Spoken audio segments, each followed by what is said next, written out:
La 4G Batelma vous présente Ni Vava.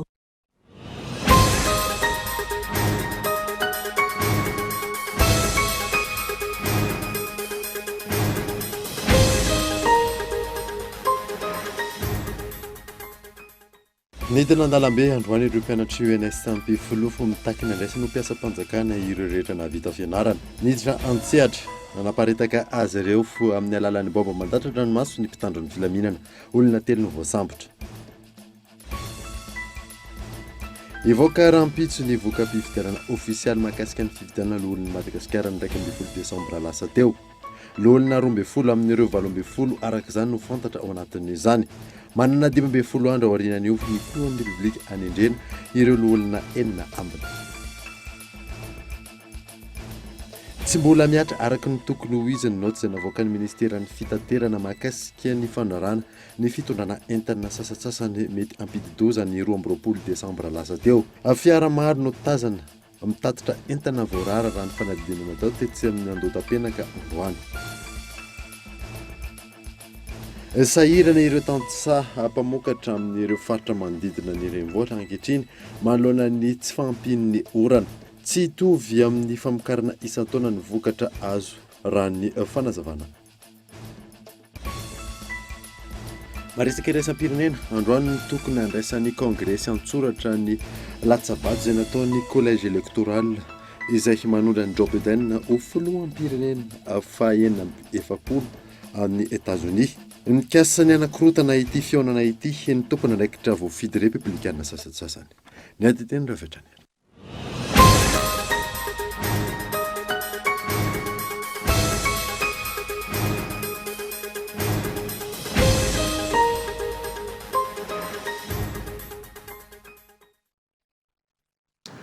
Finaritra tompoko lahy sy tompoko vavy fotoana vaovao eto amin'ny Kultivika manasanao ary anaraka izany hatramin'ny farany. Nalabotsika ny vaovao dia nidina andalambe androany ireo mpianatra ao amin'ny ENS Ambifilo mitaky ny andraisana mpiasa-panjakana ireo rehetra navita fianarana. Niditra antsehatra tamin'izany ireo mpitandro ny filaminana olona telo no voasambotra. Fanadina.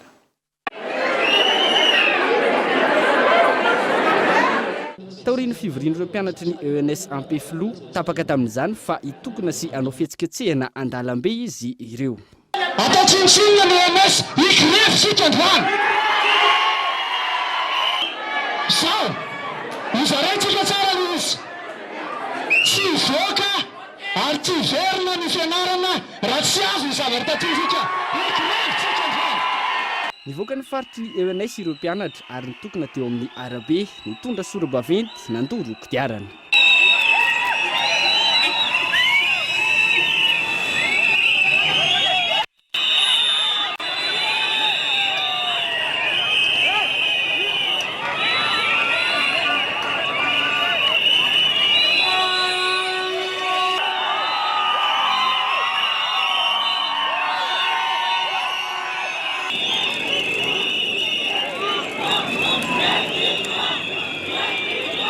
Tapaka tamin'ny fifampiresahana teo amin'ny solotenan'ireo mpianatra sy ny mpitandro ny filaminana ka nirosy tamin'ny fanaparitahana azy ireo ireto farany tamin'ny alalan'ny bomba mandatsa-dranomaso.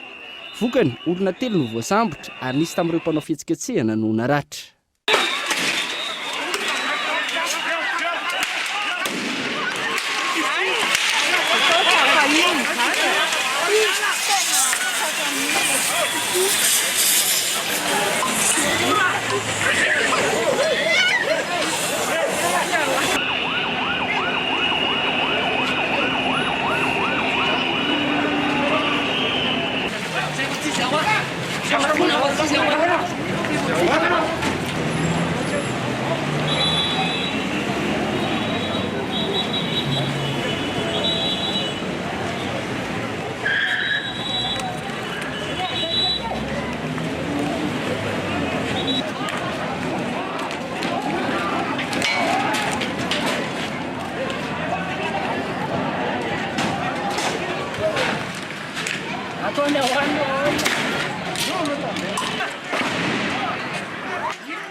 mitaky ny andraisana ireo rehetra na vita fianarana ho mpiasa-panjakana ireto mpianatra ireto raha ny nambaran'izy ireo.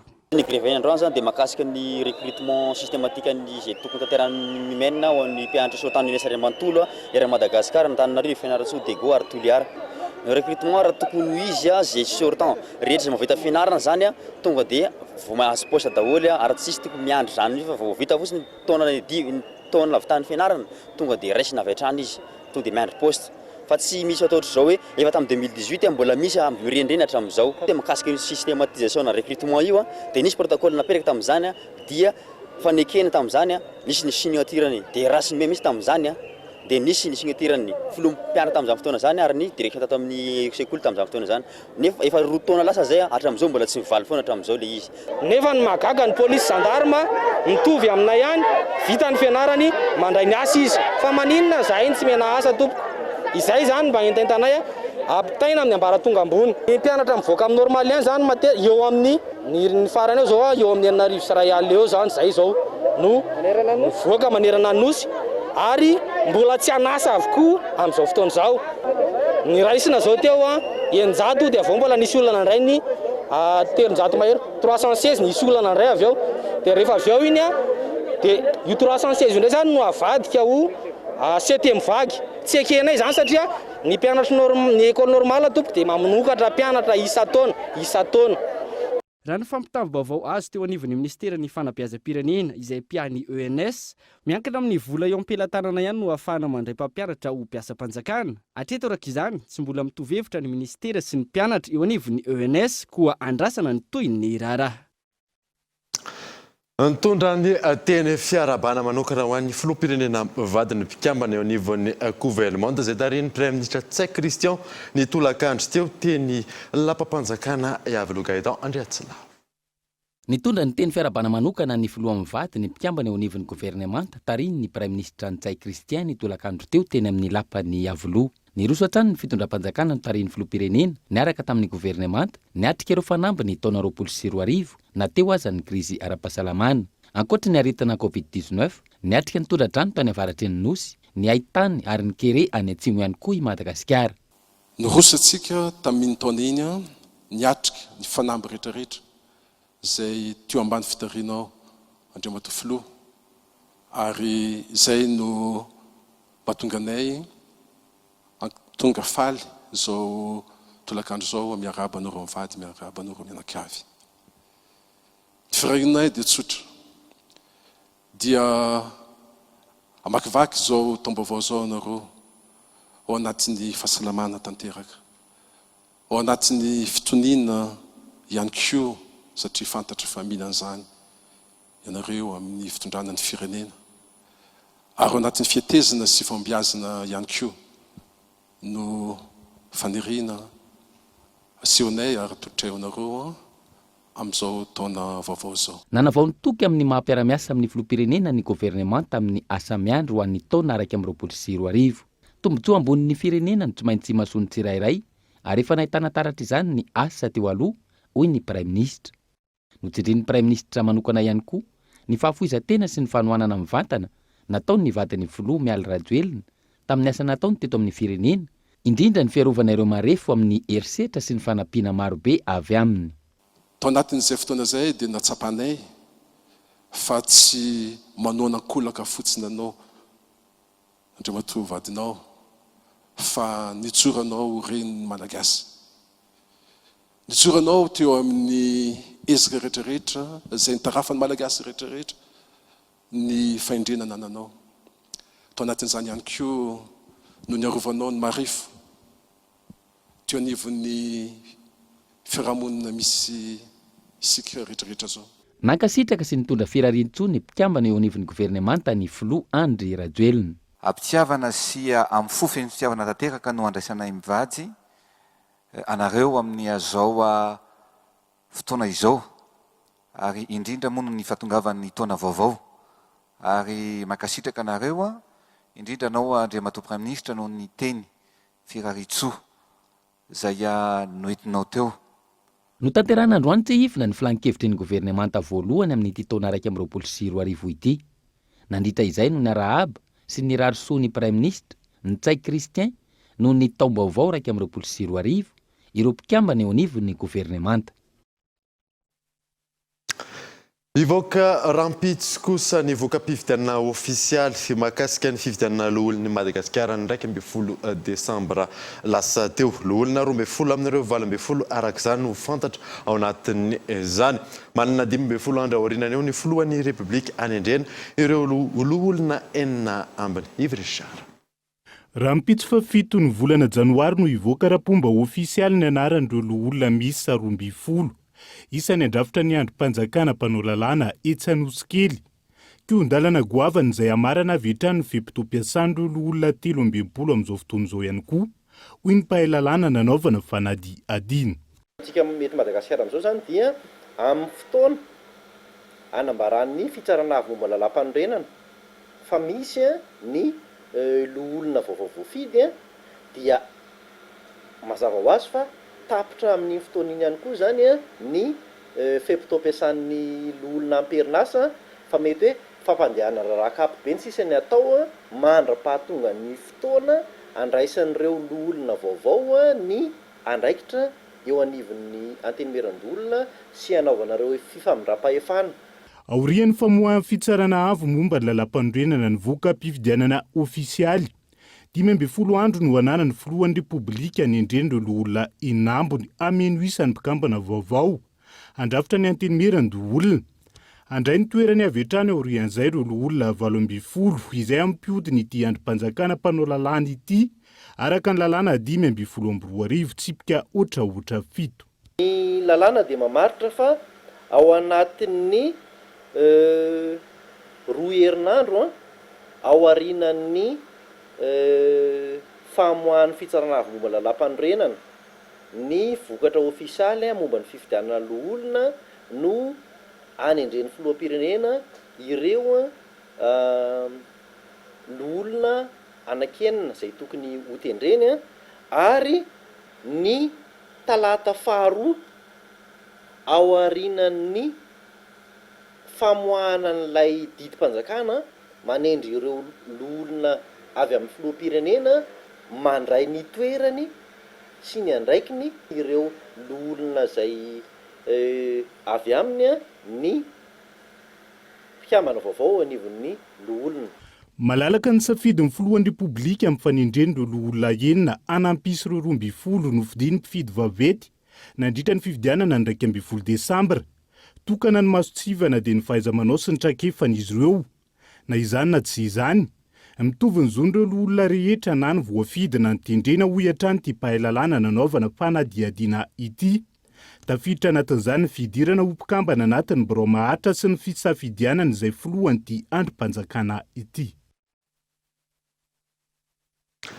Nivoaka kosa ny anaran'ireo olona 5 voaroroy tamin'ny fanondranana volamena milanja 7.5 kilao tratra tany Afrika Atsimo ary mbola karohana ny ray amin'izy ireo amin'izao fotoana izao. Amin'itony fanadidina momba ity tambazotra ity ary miara-misalaha amin'izany ny Interpol ny fanjakana malagasy ny Afrikana Atsimo.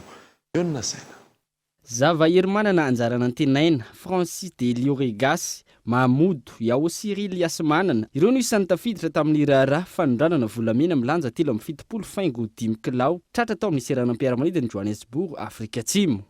Olona 3 tamin'ireo no tratra niaraka tamin'ny volamena tany Afrika Atsimo raha voasambotra teto Antananarivo kosa Yao Cyril Yasmanana ary atao famitorana eny amin'ny fahatsiranana. Mbola karohana kosa ny fandiminy amin'izao fotoana izao ary miara-miasa amin'ny fanaovana ny fanadihadiana ny Interpol na ny Organisation Internationale de Police Criminelle, ny fanjakana malagasy ary ny Afrikana Atsimo. raha mijery ny fomba fiasan'ny tompona ndraikim-panjakana tamin'ity raharaha ity tokony teto an-toerana dia tratra ireo volamena ireo hoy ny tompona ndraiky teo anivon'ny fiarahamonim-pirenena Alliance Vorgasy saingy noho ny mbola fanjakan'ny kolikoly any ivelany vao tratra ny harem-pirenena malagasy. Tokony efa fantatra zany zavatra zany efa ela zany raha fahafantarana azy dikan'izany zany tokony efa fantatra meloa io raha ny tena marina kolikoly io zany ny tena marina tsy mitady avy-tsika hoe mpanohatra hoe sinsitra fa ny kolikoly no fahavalo-pirenena ary io koa mety hanonga-panjakana io kolikoly io nefa rano zany raha zao no mitohy tena ilainay firaisamonim-pirenena ilainay vahoaka ray manontolo mihitsy zany na ahitana tavan'olona tena tompona andraikitra amin'ny reto zavatra rehetrarehetra reny fa tsy le trondro kely majinikely foana no voasambotra hatreto fantatritsika zao ohatra fa araka ny feo mandeha zany hoe 15 tonnes isa-taona ny volamena mivoaka eto Madagasikara zany 15 tonnes zany ke ireo olona ka apatelin'ny loi de finance. Tsy afa-miala amin'ity raharaha ity ireo sampan-draharaha rehetra eny anivon'ny fahatsirana raha ny fanazavana hatrany tokony andraisana fepetra raha misy ny finiavana marina hamongotra ny kolikoly eto Madagasikara. Fa tompona andraikitra daholo ireo sampana raha-panjakana voatondra ireo na douane na mine na ny poafy fahatsirana rehetrarehetra reny zany 73 kilo zany raha jerena reo 200 000 gramma mahatratra any amin'ny 15 milliards zany zavatra zany dia zany ve dia vavelantsika ho an'olona anankitelo fa minona tsy mibioka an'izany tsika nefa mahantra ny any atsimo hoe sinsisa tokony rahana amin'ny salaza ny zavatra zany ary zay makahery ny fitondram-panjakana zay tsara sitrapo misy ny tena mpanao kolikoly goavana be ao anatiny ao fa misy kosa mbola misy tsara sitrapo hitanay amin'ny asanay aty amin'ny AVG zany amin'ny asa ataonay fa lasa miafina le olona tsara sitrapo le olona mangalatra indray zany no mirehare eto amin'ny firenena tokony atsimbadika izay tahotra izay amin'izao. Raha ny hita tao amin'ny pejy Facebook ny ministeran'ny toe-karena sy ny fitantanam-bola tsy nampahafantarina ny amin'ny fiangan'ity fiaramanidina ity ny teo anivon'ny fahaditsiranana raha tokony atao 420 ora mialoha izany ary ara-maso ny PAF ny fahaditsiranana ary ny tompona ndraikitra ara-pahasalamana. Noho izany tsy nisy teny an-toerana ireto rafitra ireto tamin'ny fiangan'ny fiaramanidina teny Ivato. Fanazavana izay manaitra ny maro ny amin'ny fahalalany fivoahana ny Madagasikara raha ity trangan-javatra ity no jerena. Lafima vao hafa kosa indray dia amin'ity taona ity no nambarany teo anivon'ny ministeran'ny fanajariana an-tany sy ny asa vaventy fa ho vitany dingana voalohany amin'ny fanamboarana ny RN 44 ankehitriny efa mandeha ny fametrahana ny couche de base sy ny fanaovana rarivato ampahany lalana miantarandriana evo. Tahaka izao ny fizotry ny fanamboarana ny lalam-pirenena fa 420 ankehitriny. Raha toka nisy ny fahatarany asa noho ny Covid-19 izay nisihany famehana ara-pahasalamana ny taona 2021 indy amin'izao fotoana izao efa anatin'ny fanenjehana ny asa ny orinasa manao izany. Dingana maro no efa vita amin'ny fanamboarana ny ampahany voalohany. Ny fanombohany misy an'le fazy ny fitsonanay ny ampahany voalohany manomboka teo amin'ny Amarvoay PK20 jusqu'à PK60 ny eo Ambosary 40 km voalohany io dia izy io zany amin'izao tsika miteny zao dia 700 ny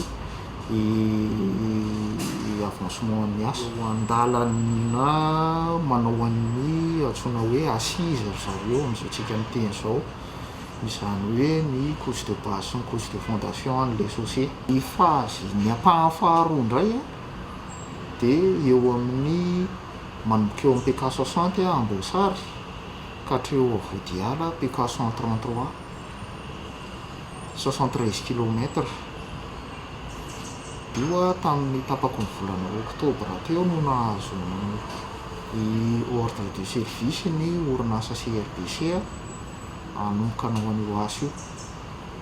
Amin'izao tsika miteny zao dia ao anatin'ny fazena installation de chantier. Araka izany ampahany betsaka amin'ny asa no vitaina amin'ity taona ity. Very teo amin'ny 7 volana teo ny entreprise tamin'ilay confinement sy teo na ny fanafarana ny fitaovana entina hiasa amin'ny projet io ara na ny fanafarana ny matériaux ny personnel zany rehetrarehetra zany dia bloqué daholo tamin'ilay fotoana io nefa tsy nanakana ry zareo anohy amin'izay zavatra kely teo ampelantanana zany dia dikan'izay mety tokony vita amin'ity taona ity zany le fazy voalohany io raha ny tena raha ao anaty planinanay. Ankoatra ny asa lehibe, maro ihany koa ireo asa vonjimaika toto-saina entina handrindrana ny famovoizana amin'ny lalam-pirenena iny. Izan'izany ny fanamboarana ilay antsoina hoe point noir na ireo ahitana fotaka sy maro hafa izay mety manakana ny famovoizana. Manditina ny resaka lalana izay hatrany dia nahiditra amponja vonjimaika ilay mpamily nitondra fiara vaventy nanapaka ny tetezana manambaro RN13 taorian'ny fampanoavana izay nitoto-saina ny 3 janoary lasa teo. Misy telo no voaroroy tamin'ity raharaha ity ny tsy fanajana ny fetra ny vesatra azo entina miampy fanimbana fananana iombonana ny ampangana azy ireo. Abraham Randriamanana. Nahiditra amponja vonjimaika tao aorian'ny fanadihadiana teny amin'ny fampanoavana teo anivon'ny fitsarana ambaratonga voalohany tao Taolagnaro ny 3 janoary lasa teo. Ny mpamily nitondra ilay fiara vaventy niteraka ny fahatapahan'ny tetezana manambaro RNS 13 PK19. Miisa telo izy ireo no voaroroy tamin'izany izay ahitana ny mpamily, ny tompony ary ilay nanofan'ny fiara. Antony ampangana azy ireo ny tsy fananjana ny fetra sy vesatra azo entina amin'ny fiara vaventy izay nitarika tamin'ny fahasimban'ny fananana iombonana. Nazo ny fahafahana vonjimaika kosa ny tompony sy ilay mpanofan'ny fiara. Tsy aivina, efa nametra ny lanja tokony ho zakain'ity tetezana ity ny ministera saingy tsy voazy izany. Efa tafapetraka ankilany lalana mihodina eo anilan'ity tetezana ity no entina namerenana ny fifamoivoizana. Tsy hiova ny vidin-tsolika amin'ity volana janoary sy amin'ny volana febroary. Ny volana martsa izao no ahina hiakatra izany raha ny fanazavana azo teo anivon'ny OMH. Michel Ranarzo. Heritaona sy tapan'izay no tsy nihetsika ny vidin-tsolika teto Madagasikara vokatry ny fifanarahan'ny fanjakana tamin'ireo mpamatsy ara-tsolika. Fifanarahana izay niteraka pasifa nanodidina ny 700 miliara ariary ny faran'ny taona 2022. Androany, mitetina 10 miliara ariary ny tetin'izay pasifa ny fanjakana malagasy amin'ireo mpamatsy ara-tsolika izay. Tsika teto Madagasikara nefa tsy napetsika ny vidin-tsolika satria mbola arak'ilay misy an'ilay fanazavana teo hoe 2019 misy an'ilay resaka pasifa envers ny pétrolier dia natao aloha zany izay ampirenan'iny pasifa iny. Izay ny antony tena mitazomana ilay vidin-tsolika, izay ny antony voalohany. Ny vinavinanay raha amin'izao tsena amin'izao fotoana izao zany hoe tokony ampire tanteraka io arriéré amin'ny zareo pétrolier io amin'ny faran'ny volana janvier 2021. Ny 2 premiers mois aloha zany tokony tsy dia mbola misy impact fa manomboka any amin'ny mars any vita eo tena impact an'izay. Arak'izany amin'ny ity volana janoary ity sy amin'ny volana febroary tsy mbola hisy ny fiovan'ny vidin-tsolika eto Madagasikara. Manomboka ny volana martsa miankina amin'ny fivoaran'ny vidin-tsolika eo amin'ny tsena iraisam-pirenena sy ny sandam-bola ny fiovan'ny izay vidin-tsolika izay. Misy courbe kely nomaniko antsika momba ny vidin-tsolika iraisam-pirenena zany.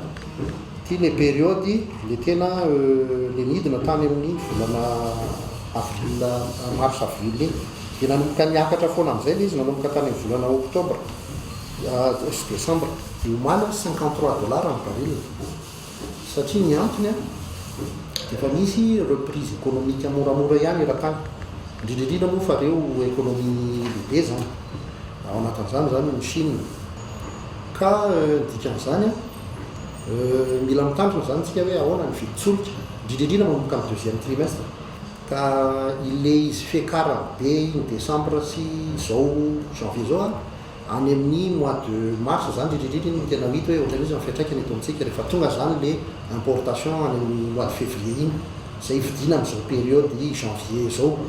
Fa tsika amin'izao fotoana zao zany mbola le stocki tonga tamin'ny novembre sy une partie le tonga tamin'ny décembre no consommentsika eto amin'ny tsena zany amin'izao fotoana. Raha ny antontanisany ny 920 isanjato amin'ny fandaniana ara-tsolika ny taona 2020 raha ampitahina ny tamin'ny taona 2020. Ny 70 isanjato ny solika fampiasa amin'ny fiaramanidina, ny 70 isanjato ny fandaniana amin'ny gazoil ary ny 30 isanjato ny fandaniana amin'ny essence. Tonga eto fotoana ny doka vasotra isika ao aorianan'izay atatsika mahakasika ny EPP manara-penitra any amin'ny distrikany Vohemara any eo ihany koa mahakasika ny toetry ny andro rehefa avy eo ary.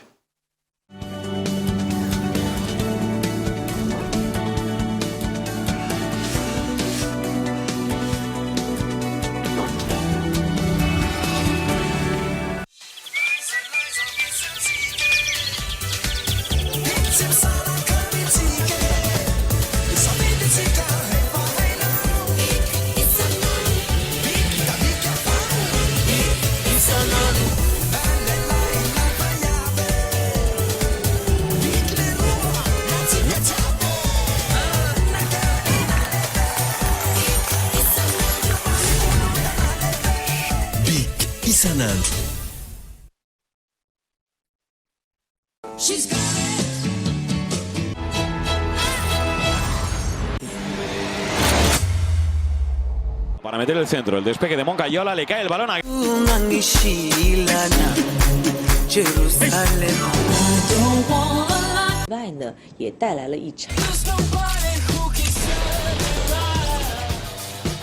Les meilleurs divertissements méritent le meilleur de l'Internet à Madagascar. Accédez à tous vos contenus préférés en illimité avec la fibre Betelma à seulement 249 milliards TTC par mois. Et en cette fin d'année, abonnez-vous à la fibre Betelma et achetez votre Smart TV Miros 40 pouces pour 249 milliards supplémentaires. Rendez-vous vite en Telma Shop.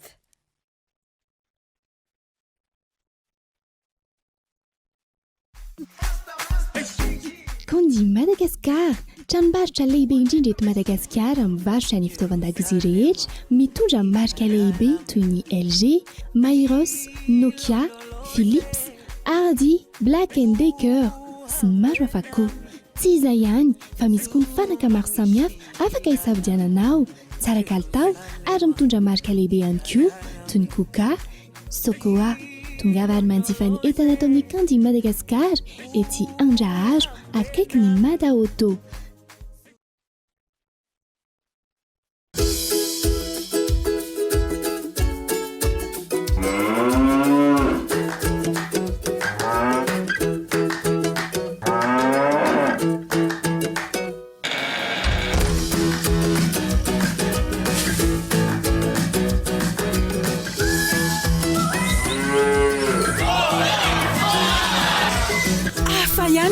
Sokolé, Marie Ery, sady vita avy amin'ny ronono velona avy any Antsirabe ary andramoangana ny yaourt sokolé vaovao, tsiro tropikaly hafakely, mangue sy corosol. Sokolé, ny tsiro tena izy.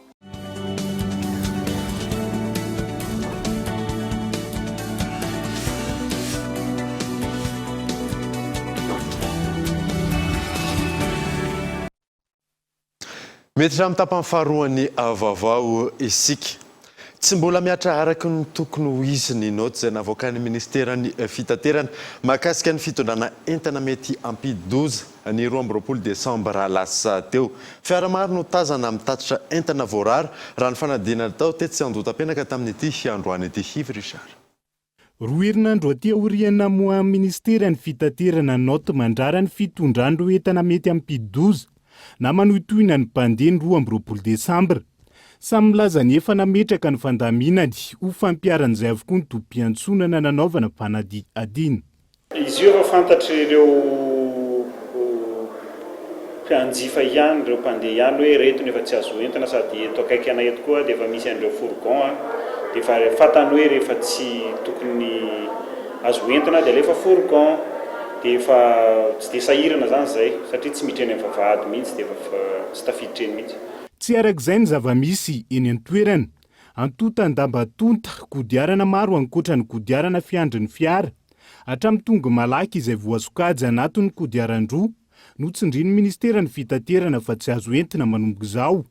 Tafiditra anatin'ny faritra ny topi-antsonana ary misy mitatitra avokoa. Namafison'ireo mpamily fa tokony jerena ny marimaritra iraisana momba izay.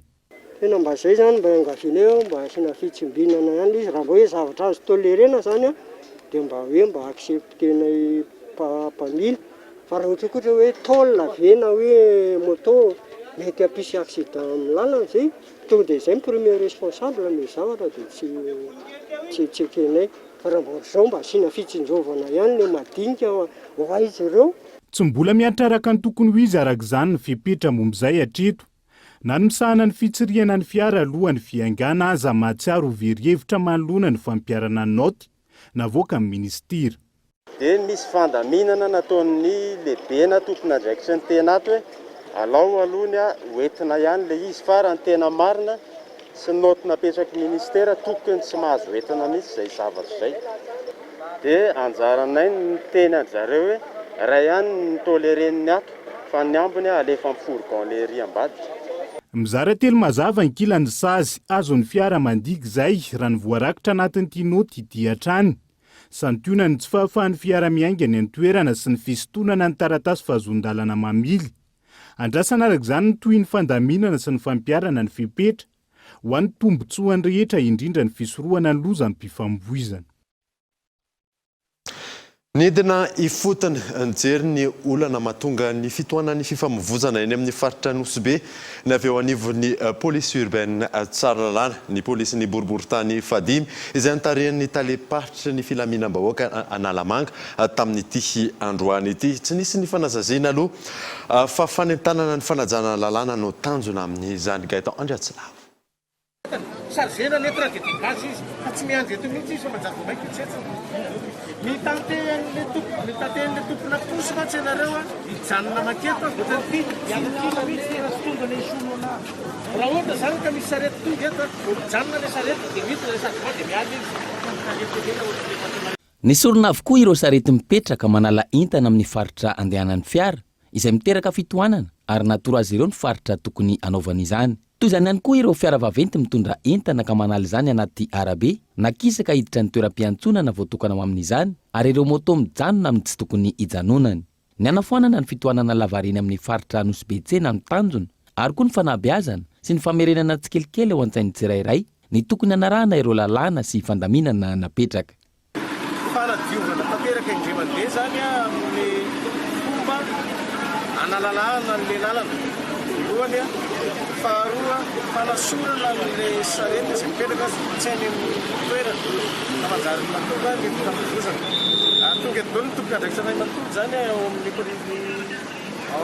polisy urbaine. Ny antony tena ngeza be dia ny fanalalàna tanteraka indray mandeha zany ny lalana ty Nosbe. Zany hoe fanalàna sarety fanalàna ny posiposy fametrahana amin'ny toerana ny camion izay miditra makaty mba tsy alotoana izay azy. Malalaka ny arabe amin'ny faritra Nosbe iny saingy ireo sarety, fiara vaventy, moto sy bisikileta no manerana sisiny roa ka mahatonga ny fitohanana. Tsy ireo ihany, isan'ny olana goavana tsy nahitam-baolana hatrizay ka hatramin'izao ny fisian'ny mpivarotra sy ireo tsena amoron-dalana. Ahitana mpivarotra ny trottoir any ka anaty arabe ny mpandeha an-tongotra vao afaka mandeha. Ankoatrany miteny amin'ny ENS Ampefiloha ny lanja sora-bavety ihany koa ireo mpiasa misotro ronono ronjato teo anivon'ny CEA. Raha ny fanazavana efa nanomboka ny taona 17 izy ireo no tsy nandray izay fisondronono izay fanampanazavana. Jereo reto mpiasa madinika ny commune urbaine Antananarivo reto izay retraité telo taona angarangidina be zao mbola tsy mandray pension noho ny antony satria ny commune urbaine Antananarivo dia manampy-tsofina fa tsy mety mandoa ny ala cotisation izay tokony ho alohany any amin'ny trésor mba hahafahanay misitaka zany atao hoe fisotroana ronono zany. Marina fa maro ny betsaka dingana nataonay ny ao izay tamin'ny SG intelo ny efatra, ny ao izay tamin'ny DGF na ny directeur général finance any commune, ny ao izay tamin'ny DIRCAB, ny ao izay tamin'ny adjoint au maire ka dia nefany dia hatramin'izao dia tsy mbola hitanay izay valy mahafa-po aminay. Ny tompona andraikitra mivantana amin'ny mikarakara anay moa izany dia ny chef de service ny soldat sy ny chef de service ny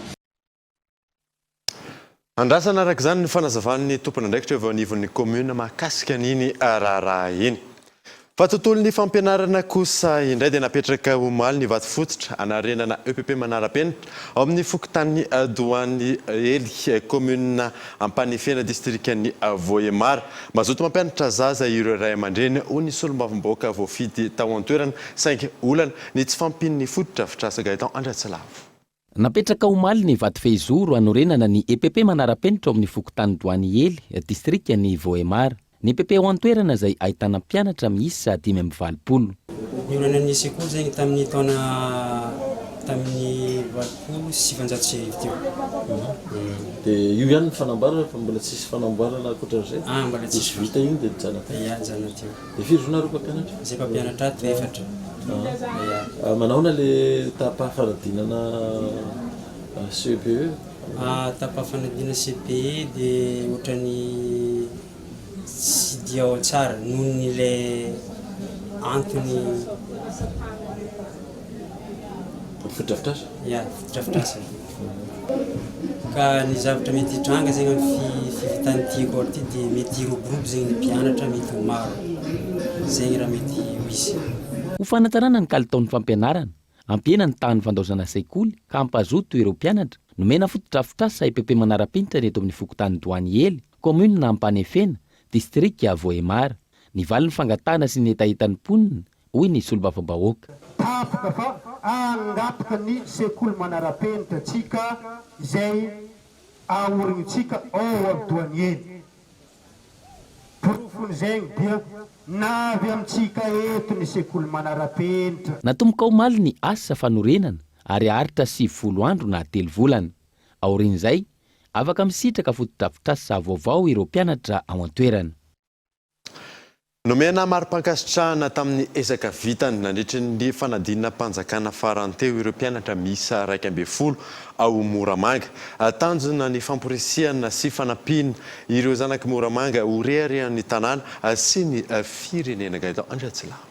Mpianatra miisa 12 mianadahy no voasafidy ho mendrika nandritra ny fanadinam-panjakana atao mpianarana 24 ka 7 tamin'izy ireo notolorana lelavola ray tapitisa ariary teo amin'ny fanadinana baccalauréat enseignement général sy bac technique. Raha 7 hetsy ariary kosa ho an'ny tsara noty tamin'ny fanadinana BEPC ary ny iray nitolorana 5 hetsy ariary mendrika tamin'ny fanadinana CEPE.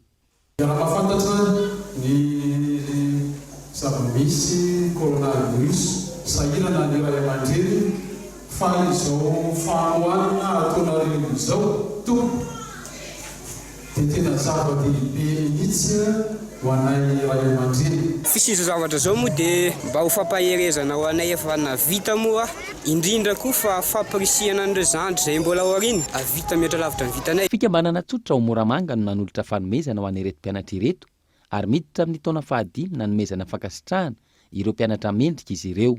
Tanjona ny famporosiana sy ny fanampiana ny zanaky Moramanga ilofo amin'ny fianarana arak'ilay fomba fiteny hoe izay mamafy voatsara ijinja voatsara, izay mamafy rivotra ijinja tadio. Lafy mavao hafa kosa indray dia sahirana ireo tantsapamokatra amin'ny faritra manodidina ny renivohitra ankehitriny manoloana ny tsy fampin'ny orana. Tsy mitovy amin'ny famokarana isan-taona ny vokatra azo eny amin'ireo tanimbary noho izany Abraham Randriamanana. Tara ny fahavokaran'ny vary ho an'ireo faritra sasany manodidina n'Antananarivo vokatry ny tsy fahampian'ny orana raha ny nambaran'ny tantsahana anaovana ny fanadihadiana. Ho an'ny lemaka etsy ampita-tafika, raha toka ao anatin'ny volana janoary no tokony hiakaran'ny vokabary isan-taona. Tsy mivoly ny tanimbary manoloana ny tsy fisian'ny rano nateraky ny tsy fahampian'ny orana sy ny olana eo amin'ny tohadrano na efa nisy aza ny fiasana sy ny ketsana ataon'ireo mpamboly. Ejetonao fa zao zavatra hita masitsika tanimbary hita fotsifotsy sy miketsy zao vita ketsa daholo isy atony. Efa zao tsy ampy tsisy apahatelony koa zany vita. Manana zany aloha mipahaty amin'ity taboaka tsy ampy. Tokony isy taboaka roa zany fa nisy an'le vaky rano teo dia efa vita moa ny fefilo tokony naverina zany le taboaka. Tsy ampy le fidiran'le rano. Barazy moa fa misy barazy raha ery fa iny barazy any amin'ny epita fa barazy mety amin'ny epita aloha zany mbola tsisy. Misy manao vatsaika ihany zany dia satsasandeny. Moany izay manana azy isika zany dia mahasafa tsy manana moa sarotra be raha ohatra hoe tonga le cyclone ao anatin'izay le raha le vary mbola vao mitsiry le cyclone tonga dia naverina. ankoatran'ny fambolena an-tanimbary misedra olana manoloana ny tsy fahampian'ny rano ihany koa ny mpamboly an-tanety sy ireo mpiompy raha ny fanazavana. Nertona zay namboly katsaka tena vokatra ny katsaka lasa katsaka maina ary ny katsaka maitso. Tamin'ity zao ny katsaka tena tsy lany ny biby fotsiny mamboly zao dia tsisy le orana dia maniry le maniry ary lany ny biby le ohatra ny biby fantay be reny dia lokaloka fotsiny. Dia reny izy io jerezana ohatra maitsomaitso zao ohatra maitsomaitso ohatran'le ora kely teo. Fa teo izy tena fotsifotsy tena simba. Raha tamin'ny heritaona izy zao mety nisy teo amin'ny raha katsaka maina izy zao nazahoana teo amin'ny hoe 100 kilao teo ngamba. Tamin'ity nefa tsy misy nambolena maina tsara simba n'le biby fotsiny zany dia tsy maniry mo tsy maniry raha teo reny tany maina. Amin'ny ankapobeny ny fahampitehan'ny tontolo iainana toy ny fanombanan'ny ala sy ny famokarana ny entona maloto no miteraka ny tsy fahampian'ny rozakorana. Vahaolana tsy azo ialana amin'izany ny fanatanterahana ny fambolekazo raha ny nambaran'ny tompona andraikitra. Ino moa zany zao tsika no mamboly fa mety afaka any amin'ny 10 na 10 taona any vao mety ahita mivoaka amintsika hoe naniry le azo nambolena dia mba maitsomaitso dia mba mamokatra enton-drano bebe kokoa. Tsy mijanona eo amin'ny fambolekazo, ilaina ny fanaraha-maso ireo azo novolena raha ny fanamafisana avy amin'ny tompona andraikitra. Eo ihany koa ny fametrahana ny paikady lavitra amin'ny fanenana ny fandotona ny tontolo iainana. Toetry ny andro kosa indray dia niena ny herin'ilay Rivodoza Danilo tamin'ity androany ity. Tsy mbola misy fiantraikany amin'ny toetry ny andro eto Madagasikara nefa izany atao anatin'ny 3 volana vinavinaina ho betsaka koa ny tany rotsakorana saika manerana nosy raha ny fanazavana azy miantarandriana io. Mbola lavitra ny Madagasikara no misy ilay Rivodoza Danilo ankehitriny. Zava-misy aloha mbola Rivodoza Danilo ihany no andro ratsy misy amin'izao amin'ny ankapobeny izy io mbola any lavitra trano koa zany ny foibeny any amin'ny 100 kilometatra avaratra tsinany ny Antalaha. Miena ny heriny aloha zany fa zay no azo lazana azy ny tamin'ny omaly nazanatra zany efa mizotra miakandrefana izy amin'izao fotoana iresantsika izao. Ny anosy rahavavy zany tena mety iainan'ny fandalovan'ny Danilo. Fa ny atsika aty Madagasikara any amin'ny fiatomborin'ny herinandro any tsika vao tena mahita ny fandehana izy io. Fa ny anatin'ny 3 andro zany tsisy fiantraikany misy aloha zany fisian'ny Danilo fa vonany fahavaratra tsotra no iainana faritra maro eto Madagasikara tafiditra ao anatin'izay ny aty amin'ny ampovoantany sy ny amin'ny tapany avaratra andrefana. Ny maimaina angambany zany ny ilan'ny avaratra tsinanany nosy ny any aloatra mangory sy ny any atsinanana. Etsekila no any toetrandro ato anatin'ny 3 volana ny janoary, febroary ary ny martsa.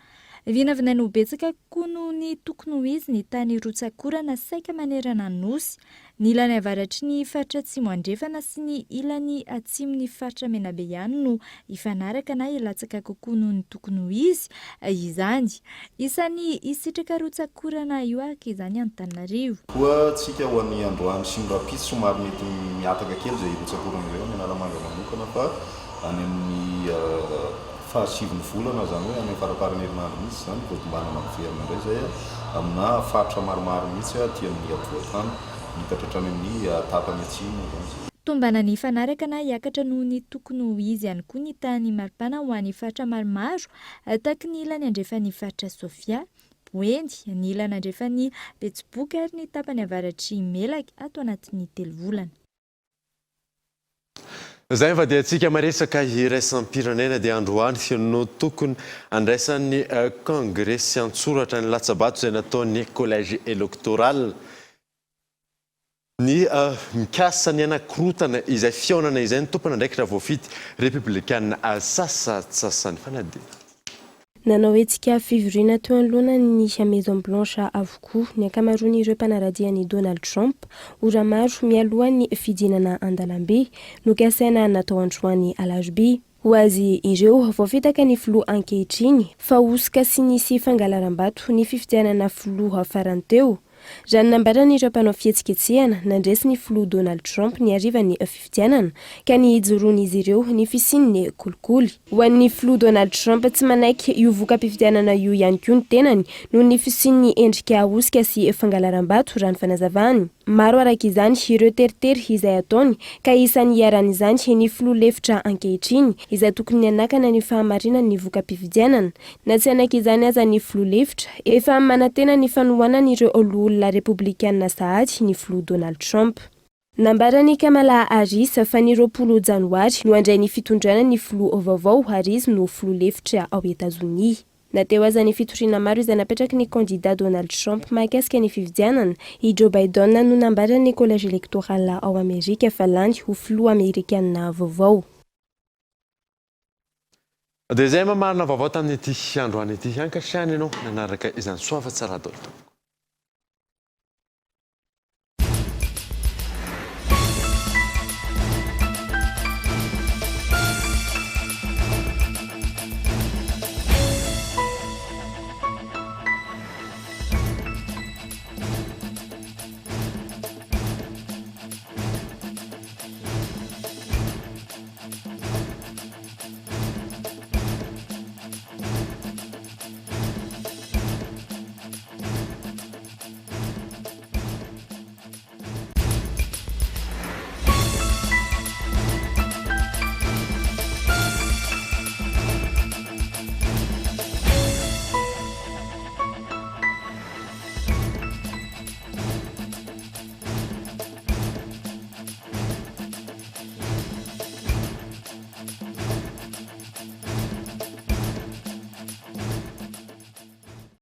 La 4G by Telma vous a présenté Ni Vavao.